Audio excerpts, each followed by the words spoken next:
Sir ತಾಯಿ ಗರ್ಭದಿಂದ ಮತ್ತೆ ಹೊರಗೆ ಬಂದಾಗ ಅನಿಸ್ತಾ ಇದೆ ಸರ್. ಅಲ್ಲಾದ್ರೂ ಸುಖ ತಾಯಿ ಗರ್ಭದಲ್ಲಿ, ಇಲ್ಲಿ ತುಂಬ ಕಷ್ಟ ಸರ್. ನರಕ ನೋಡಿದ್ವಿ ನಾವು ಇಲ್ಲಿ. ಎಷ್ಟು ಸಂತೋಷ ಆಗ್ತಿದೆ ಅಂತಂದರೆ ಆ ಸಂತೋಷನ ಹಂಚ್ಕೊಡೋಕೆ ನಮ್ಮ ಹತ್ರ ಪದಗಳೇ ಇಲ್ಲ ಸರ್. ಆದರೆ ಈ ಭಾಗ್ಯ ನನ್ನ ಎಲ್ಲ ಫ್ರೆಂಡ್ಸ್ಗಳು ಸಿಗಬೇಕು ಅನ್ನೋದು. ಸರ್ಕಾರಕ್ಕೆ ಒಂದು ಮನವಿ ಮಾಡ್ಕೊಳಕ್ಕೆ ಇಷ್ಟಪಡ್ತೀನಿ ನಾನು. ಇಲ್ಲಿ ನೋಡಿ ಸರ್ಕಾರಕ್ಕೆ ಒಂದು ಮನವಿ ಮಾಡೋಕ್ಕೆ ಇಷ್ಟಪಡ್ತೀನಿ ನಾನು. ಏಕೆಂದರೆ ಬೋರ್ಡ್ ಟು ಬೋರ್ಡ್ ಕ್ಲಿಯರ್ ಮಾಡಿದರೆ ಭಾಳ ಚೆನ್ನಾಗಿ. ಯಾಕಂದರೆ ಬೋರ್ಡ್ ಆದಮೇಲೆ 1 ವರ್ಷ ಕಾಯಿಸ್ತಾರೆ ಅವರು. ಅದನ್ನು ಮಾಡ್ದಂಗೆ ಸ್ವಲ್ಪ ಬೇಗ ಬಿಡುಗಡೆ ಮಾಡಿದ್ರೆ ಅನುಕೂಲ ಆಗುತ್ತೆ ಅಂತಂದು. ಅಂದರೆ ಸನ್ನಡತೆ ಆಧಾರದ ಮೇಲೆ ಬಿಡುಗಡೆ ಮಾಡೋದಕ್ಕೆ ಸಾಕಷ್ಟು ಪ್ರೊಸೀಜರ್ ಇದೆ, ತಡ ಆಗ್ತಾ ಇದೆ ಅಂತ. ಹೌದು, ಆ ತಡನ ಸ್ವಲ್ಪ ಕಡಿಮೆ ಮಾಡಿದ್ರೆ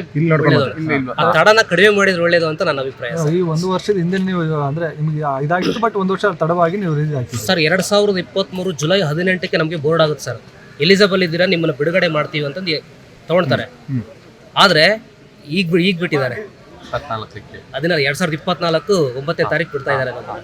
ಅಂದರೆ 1 ವರ್ಷ ಆಗ್ತಾ ಬಂತು. ಇಷ್ಟು ಡಿಲೇ ಆಮೆಗತಿಯ ನ್ಯಾಯ ಯಾರಿಗೆ ಸಂತೋಷ ಕೊಡುತ್ತೆ ಹೇಳಿ ಸರ್? ಆಮೆಗತಿಯ ನ್ಯಾಯ ಯಾರಿಗೆ ಸಂತೋಷ ಕೊಡುತ್ತೆ? ಸರಿ ಸರ್, ಓಕೆ. ತಾವು ಏನು ಮಾಡಿ ಯಾವ ಒಂದು ಕೃತ್ಯ ಮಾಡಿ ಎಷ್ಟು ವರ್ಷ ಬಂದಿದ್ರಿ? ಸರ್ 2003 ನಾನು ಮರ್ಡರ್ ಮಾಡ್ತೀನಿ ಅಚಾನಕ್ಕಾಗಿ. ಮರ್ಡರ್ ಮಾಡೋ ಉದ್ದೇಶ ಇಲ್ಲ ನಮ್ಮದು.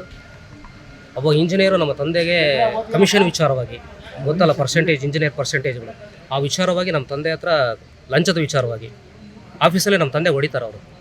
ಲಂಚದ ವಿಚಾರವಾಗಿ ನಾವು ಕೈ ಕಡಿಯೋಣ ಅನ್ನೋ ಉದ್ದೇಶ ಅಷ್ಟೇ ನಮ್ಮದು. ಕೊಲೆ ಮಾಡೋ ಉದ್ದೇಶ ಇರಲಿಲ್ಲ ನಮ್ಮದು. ಅಚಾನಕ್ ಮಿಸ್ಟೇಕಾಗಿ ಅದು ಕತ್ಕಡಿತೀವಿ ನಾವು.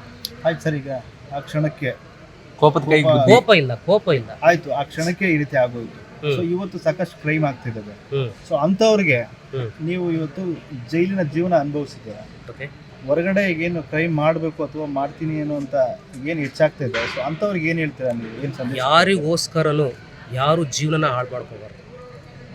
ಅವ್ರು ಯಾರೇ ಇರಲಿ, ಹೆಂಡತಿ ಇರಲಿ, ಮಕ್ಕಳು ಇರಲಿ, ಅಪ್ಪ ಅಮ್ಮ ಇರಲಿ, ಫ್ರೆಂಡ್ಸ್ ಇರಲಿ, ಯಾರಿಗೋಸ್ಕರನೂ ತಮ್ಮ ಅಮೂಲ್ಯವಾದ ಜೀವನ ಯಾರೂ ಹಾಳು ಮಾಡ್ಕೋಬಾರ್ದು. ನಿಮಗೆ ಸಿಕ್ಕಿರೋ ಒಂದು ಭಗವಂತ ಕೊಟ್ಟಿರೋ ಒಂದು ಅವಕಾಶ ಇದು. ಮನುಷ್ಯನ ಜನ್ಮ ಎತ್ತದೇ ಭಾಳ ಅಪರೂಪ. ನಾವು ಅಂಥ ಜನ್ಮನ ಈ ಕ್ರೈಮು ಅವು ಇವು ಗಲಾಟೆ ಮಾಡ್ಕೊಂಡು ಯಾಕೆ ಜೀವನ ಹಾಳು ಮಾಡ್ಕೋಬೇಕು? ಕಾನೂನು ಇದೆ, ಕಾನೂನು ರೀತಿಯಲ್ಲಿ ಹೋರಾಟ.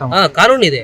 ನಾವು ಏನೇ ಮಾಡಿದ್ರು ಕಾನೂನಲ್ಲಿ ನ್ಯಾಯ ಸಿಗುತ್ತೆ. ಸ್ವಲ್ಪ ನ್ಯಾಯನ ಸ್ವಲ್ಪ ಲೇಟ್ ಆಗ್ಬೋದು ಅಷ್ಟೇ ಹೊರತು ಸಿಕ್ಕೇ ಸಿಗುತ್ತೆ. ನ್ಯಾಯ ಅಂತ ಎಲ್ರಿಗೂ ಸಿಗುತ್ತೆ. ಬಟ್ ಕಾನೂನು ಕೈ ತಗೊಳ್ಳೋಂಥ ಕೆಲಸ ಯಾರೂ ಮಾಡಬಾರ್ದು ಅಂತ ನಾನು ಕೇಳ್ಕೊಂತೀನಿ. ಸರಿ, ಈಗ ತಾವು ಜೈಲ್ ಜೀವನದಲ್ಲಿ ಪುಸ್ತಕ ಬರ್ತಿಲ್ಲ ಏನು ಸರ್? ಕೊಲೆಗಾರನ ಪ್ರೇಮದ ಸಾಲುಗಳು ಅಂತ ಹೇಳ್ಬಿಟ್ಟು ಒಂದು ಕವನ ಸಂಕಲನ.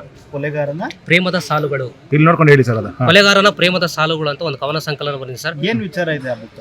ಕವನ ಸಂಕಲನ ಸರ್. ನನ್ನ ಜೀವನದ ಅನುಭವ, ಬುದ್ಧನ ಬಗ್ಗೆ. ಅಂಧಕಾರ ಭೂಮಿಯ ತುಂಬ ಹಾಹಾಕಾರ ಅಂತೇಳಿ ಬರುತ್ತೆ, ಸ್ಟಾರ್ಟ್ ಆಗುತ್ತೆ ಸರ್.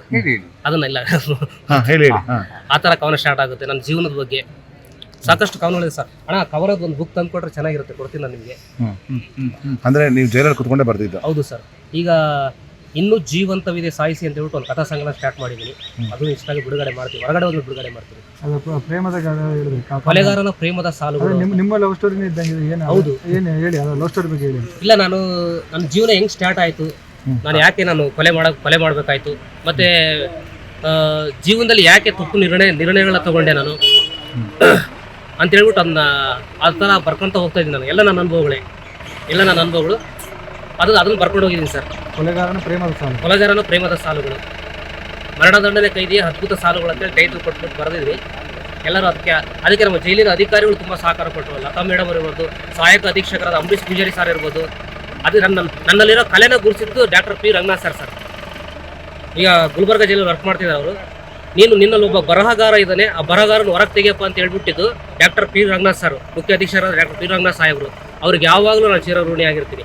ರಂಗನಾಥ್ ಸಾರಿಗೆ ಮತ್ತು ಸಹಾಯಕ ಅಧೀಕ್ಷಕರಿಗೆ ನೀವೆಲ್ಲರೂ ಮೂಲಕ ಥ್ಯಾಂಕ್ಸ್ ಹೇಳ್ತೀನಿ ಸರ್. ತುರುವನೂರು ಸಿದ್ದಾರೂಢ.